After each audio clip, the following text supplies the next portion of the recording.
আমরা প্রচারণা চালাচ্ছি এবং আমরা একটু ভিন্নভাবে প্রচারণা চালাচ্ছি। আপনারা দেখছেন যে সচেতনভাবেই আমরা ভিন্ন ধারার রাজনীতিটা করা যায় সেটা প্রমাণ করার চেষ্টা করছি। কোনো পোস্টার, শোডাউন, লাউড স্পিকার ছাড়া মানুষের দোরগোড়ায় গিয়ে যেখানে তারা আছেন তাদের উঠানে, গলিতে, পাড়ায়, বাজারে, মহল্লায় গিয়ে আমরা কথা বলছি, কথা শুনছি, সমস্যার কথা শুনছি, প্রত্যাশাগুলোর কথা শুনছি এবং সবাই মন খুলে তাদের কথাগুলো বলছেন এবং এত এত ভালোবাসা দিচ্ছেন। ছোট ছোট বাচ্চারা আসছেন, একজন ফুল দিচ্ছেন, একজন খাবার দিচ্ছেন, মুরব্বীরা আসছেন, দোয়া করে যাচ্ছেন।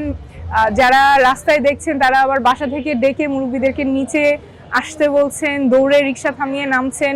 এগুলো আসলে বলার ভাষা রাখে না। অনেক বড় পাওয়া, অনেক বড় প্রাপ্তি এই কয়েকদিনের অভিজ্ঞতা।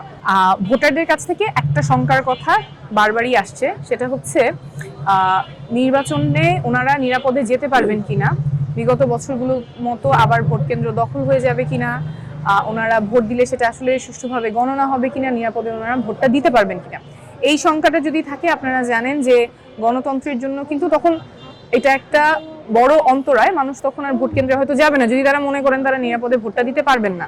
কিন্তু আমরা দেখছি মানুষের মধ্যে বিপুল উৎসাহ, সবাই পরিকল্পনা করছেন যে কখন যাবেন, কিভাবে যাবেন, কারা একসাথে যাবেন, কোন কেন্দ্র, এগুলো নিয়ে চিন্তা ভাবনা চলছে, পরিকল্পনা চলছে এবং অনেকটা উৎসবমুখর পরিবেশে সবাই মুখিয়ে আছে একটা সুষ্ঠু নির্বাচনের জন্য।